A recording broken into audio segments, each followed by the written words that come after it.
Hey folks, this is Matt Rainwater, and today I just want to keep this like a really short video, and I just want to talk about something I know that I've talked about a little bit in the past, um, in terms of something that does come up a lot in the creative life, and that's burnout. And I'm always gonna. This is, I think, a subject that I will return to frequently because I think it's something that always kind of lies in the back of everybody's mind who works in, especially for people who work in comics, webtoon, all that stuff. And that's because, if you're a webtoon artist or you're a comic book artist and you're working on your title, your project, and you're doing it, especially if you're doing it as an after work thing, right? You're working a regular job and then you go to, do your webtoon in the evening and you're working on it on the weekends whenever you have spare time, right? And maybe you have a family, maybe you are taking care of somebody, right? And you're still trying to do this as well. It's a good idea to take a break. It's a good idea to step away if you find yourself feeling absolutely exhausted, right? Like, you don't want to put yourself in a position where you start regretting or resenting the thing that you're doing. You want to be able to be in a place where you don't feel that pressure. And I know that gets harder maybe the more it becomes part of your financial life, right? So, like for me, I'm a Webtoon original artist, so there's a certain expectation for me on the part of Webtoon that I am producing enough title or enough episodes, within a given set amount of time, right? I'm meeting deadlines, basically, which is always the the most worrisome part, I think, of art as a career is deadlines. You get used to it after a while. You sort of like get comfortable with the pace of it, but still, I know for myself, um, I'm pushing myself pretty hard on this last season of Trailer Park Warlock that I'm working on right now. I'm thinking about it in regards to, this is going to be the last thing of Trailer Park Warlock I work on. Hopefully, I'll be working on other stuff in the future, but for right now, I kind of look at it as this. I try and view everything that I work on as what if this is the last thing that I make, right?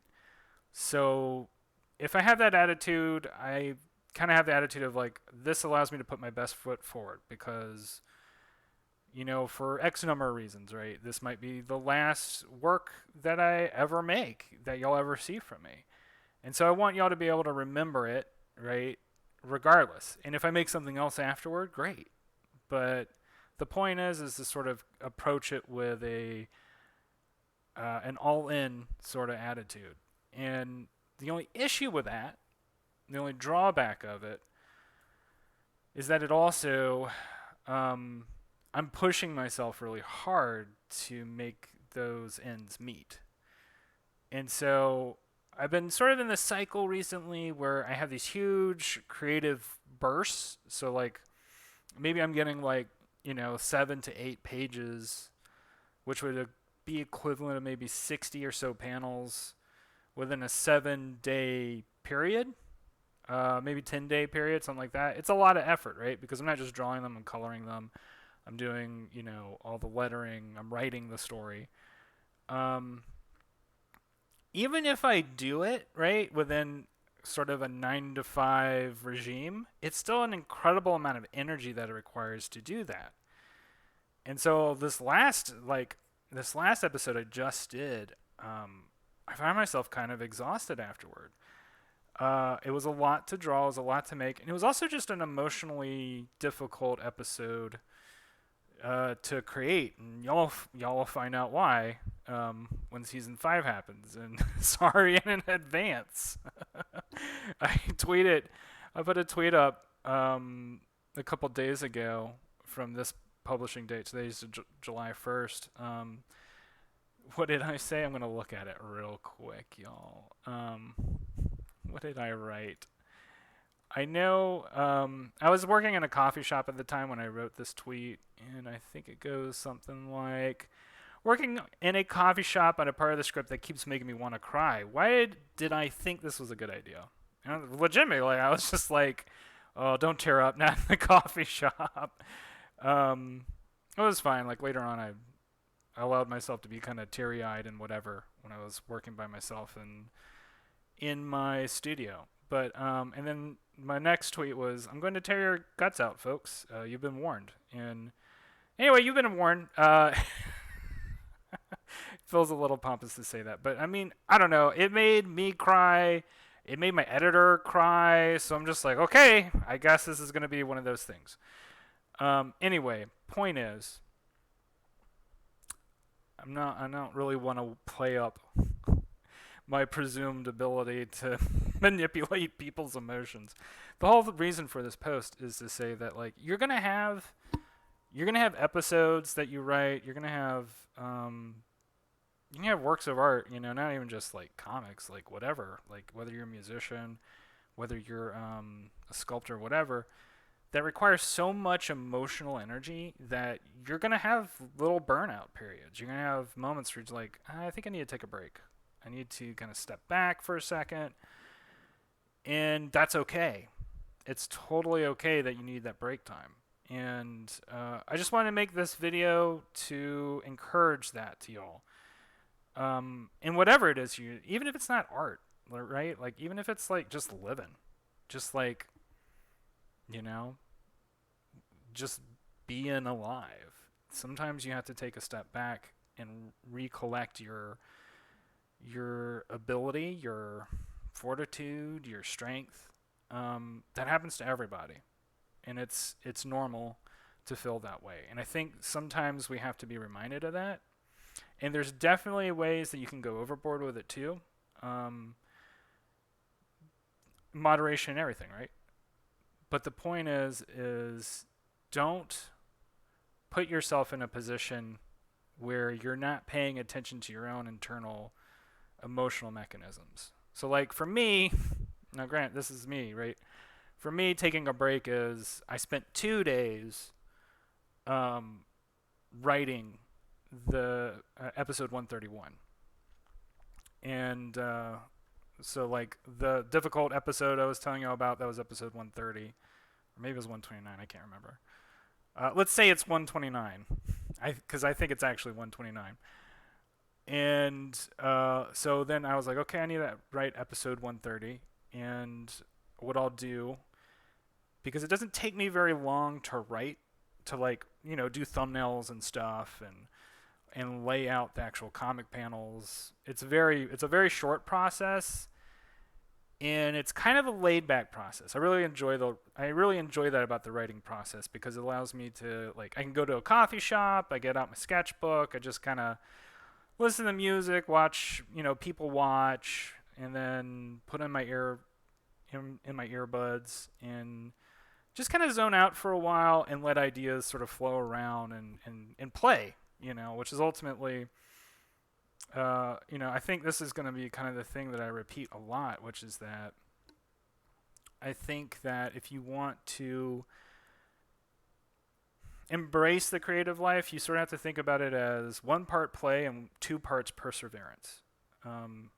And really, you know, you ultimately want to be kind of in a place where it's 2 parts play and 1 part perseverance. But for everybody, I think for everybody starting off, it's 1 part play and 2 parts perseverance. So by play, I mean like you're embracing sort of creativity and you're not caring so much about how people perceive what you're making.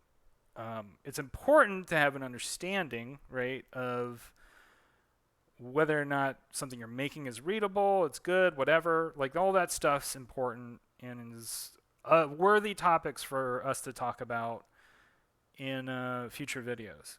But if you're not having fun doing it, it's not worth doing. I really like sincerely believe this as a creative person, as an artist, as somebody who, when I make something, it's because the idea just like burrows itself into my brain and I feel like I need to make it, and it's a blast to make.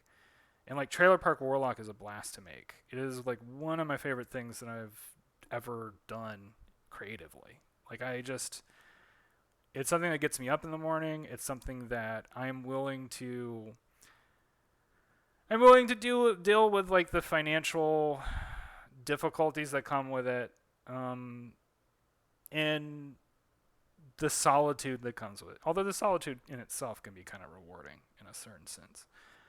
But the point is I'm happy to do it. And I'm happy to engage with it. And so for all of y'all out there, and this isn't, as I always like to say, this doesn't just apply to art. This applies to everything in life. Find the most enjoyment and joy and fun that you can have in it, because all those things converts what might be a struggle into just something that is not struggle at all. Um, there's always going to be struggles in life, but I think that it is a certain kind of, for lack of a better word, a magic, where you can convert difficulty and struggle into something that is just like ease and enjoyment. And that's not easy to learn. It takes a lot of training in terms of mental training, right? I think that for me, I'm kind of a woo spiritual guy. So like I've done a lot of meditation, a lot of like learning about Zen and stuff, and a lot of learning about Zen's kind of helped me sort of approach this idea of like don't don't cling on to it so much, because when you cling on to your expectations, like what you deeply desire from something, it actually like negatively impacts your ability to be enjoying it, or not even just enjoying it, just being participating in it, because you're constantly starting to worry about, well, will people enjoy it? Will it make money? Will it do this? Will it do that? You have no control over that. You really ultimately have no control over like whether or not somebody's going to enjoy your work. Um, you have no control. Sometimes you have no control over whether or not it even gets published. Sometimes there's so many things in life that you have no control over, and that's okay. Yeah, and you have to learn to be sort of okay with that and just embrace the moment. And that's hard. Like that's really hard. And I'm still kind of there, right? I'm still kind of learning that, and everybody learns that in their own way, in their own time. And you just learn to, I hate to say go with the flow because it's such a cliched term, it's such a cliched phrase. But it's the best one that I can find right now. So anyway, part of going with the flow is like, you know what? When you feel that flow sort of restrict, and you feel tired, you feel kind of like, ugh, I don't want to do this right now. Don't do it. If you're creating something, if you're an artist, don't do it. Take a break, take a moment, take a step back. Go play some video games. Go see a movie. Go hang out with friends. Do what re-energizes you, refreshes you. Whatever else they always like to say in like the Virgo horoscopes, all those cliche terms that they use in Virgo horoscopes. Um, but point is like take that step back, because it is going to more than be worth the time that you sort of invested, and it really is an investment of time to just allow yourself to breathe for a little bit. And that in like I was talking about earlier too, taking that breather doesn't necessarily mean that you have to not work at all.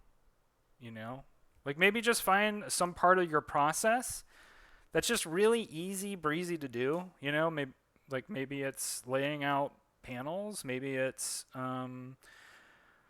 just coloring some backgrounds. Whatever is like the easiest part for you to do, you could do that. There's all kinds of different approaches you could take, and none of them, so long as all of the approaches that you pick are ones that allow you to not struggle less. Excuse me, I have to burp. I ate ice cream as part of my break day. I'm like eating ice cream and and playing Magic the Gathering, because I haven't played it in a long time and I'm kind of getting back into it. I might be